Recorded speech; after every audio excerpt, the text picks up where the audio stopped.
বিভিন্ন কম্পিটিটিভ পরীক্ষায় এই ধরনের অঙ্ক প্রায় দিয়ে থাকে। তো এই অঙ্কগুলোর উত্তর কয়েক সেকেন্ডে আমরা কি করে বার করব আমরা আজকে শিখব। যদি রুট ওভার অফ এরকম অঙ্ক দেওয়া থাকে যে প্রথমে 1 2 3 ডট ডট, মাঝে আরও সংখ্যা এবং শেষে 20 পর্যন্ত গেছে, দিয়ে আবার ঘুরে একই সংখ্যাটাই রিপিট হচ্ছে, যে 3 2 1 মাঝে ডট ডট। তো এই অঙ্কগুলোকে আমরা কি করে সমাধান করব আজকে দেখব। যদি এরকম থাকে তাহলে একটাই উত্তর, যে মাঝের যে সংখ্যাটা থাকবে সেটাই হবে আমাদের উত্তর। পরের অঙ্কটা দেখা যাক। যদি এরকমটা থাকে যে 1 2 3 4 5 5 পর্যন্ত গেল, দিয়ে আবার ঘুরে 4 3 2 1 এরকম থাকে, তাহলে উত্তর হবে আমাদের মাঝের যে সংখ্যাটা থাকবে সেটাই হবে আমাদের উত্তর। পরের অঙ্ক যদি এরকম থাকে যে 1 2 3 দিয়ে আবার ঘুরে 2 1 3 পর্যন্ত গেল, দিয়ে আবার ঘুরে 2 1, তাহলে এইদিকে যতটা সংখ্যা আছে এইদিকেও তাই, মাঝের যেটা থাকবে সেটাই হবে আমাদের উত্তর। আবার 1 2 3 ডট ডট ডট 50 পর্যন্ত গেল, দিয়ে আবার ঘুরে 49 50 49 48 এরকম করে ঘুরে 3 2 1 যদি আসে, তাহলে আমাদের মাঝের সংখ্যাটাই হবে উত্তর।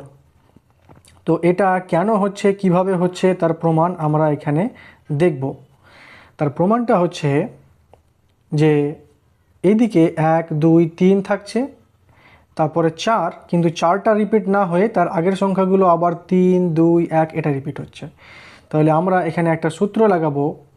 সূত্রটা হচ্ছে n ইন্টু n প্লাস 1/2, এটা সমান্তর প্রগতির সূত্র। তাহলে এটাকে আমরা এরকমভাবেও লিখতে পারি যে 2 ইন্টু 1 প্লাস 2 প্লাস 3 প্লাস 4। এটা কেন লিখলাম, কারণ যেহেতু এখানে 1 2 3 এদিকেও আছে, 1 2 3 এদিকেও আছে, ডবল আছে, তাই জন্য 2 ইন্টু লিখলাম আমরা এখানে। তারপরে 4টা সিঙ্গেল ছিল, 4টাকে সিঙ্গেল রেখে দিলাম। তারপর এটার সূত্র অনুযায়ী 2 ইন্টু এই 1 2 3 যেটা আছে এটাকে যোগ করলে, আমরা সমান্তর প্রগতির নিয়ম অনুযায়ী যোগ করব যতগুলো সংখ্যা আছে। 3 3 ইন্টু 3 3 প্লাস 1/2, এই নিয়ম, এই সূত্র, প্লাস 4টা ছিলই। তাহলে এখানে 2 এবং 2 কেটে গেল, থাকলো পড়ে root over of 3 into 3 plus 1, 3 into 3 plus 1 plus 4। তাহলে অ্যান্সারটা এলো 3 ইন্টু 4 প্লাস 4। তাহলে আমরা পেলাম রুট ওভার অফ, এখানে 4 যদি কমন নিয়ে নিই তাহলে 3 প্লাস 1 এটা পেলাম।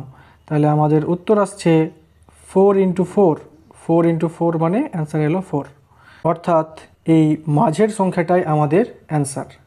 তাহলে 4 কি করে এলো আশা করি বোঝা গেছে। যদি পরীক্ষায় এই রকম অঙ্ক দিয়ে দেয় যে 1 cube plus 2 cube plus 3 cube root over of, তাহলে এই অঙ্কগুলোর উত্তর কি করে আমরা 2 থেকে 3 সেকেন্ডে বার করব। তো আমরা লক্ষ্য করব যে শেষের সংখ্যাটা কি আছে। শেষের সংখ্যাটা এখানে 3 কিউব আছে, তো আমরা এখানে 3 লিখব এবং 3 পরের সংখ্যাটাকে তার সঙ্গে গুণ করব, দিয়ে সেটাকে 2 দিয়ে ভাগ করব।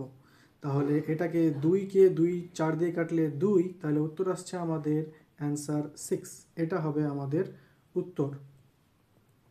যদি অঙ্কটা এরকম থাকে যে 1 কিউব প্লাস 2 কিউব প্লাস 3 4 5 এগুলো কিউব দেওয়া থাকে পরপর 1 থেকে শুরু করে 5 পর্যন্ত, তাহলে উত্তরটা কী হবে? তাহলে উত্তর হবে 5 গণিত 5-এর পরের সংখ্যা গুণ করব আমরা, ডিভাইডেড বাই 2।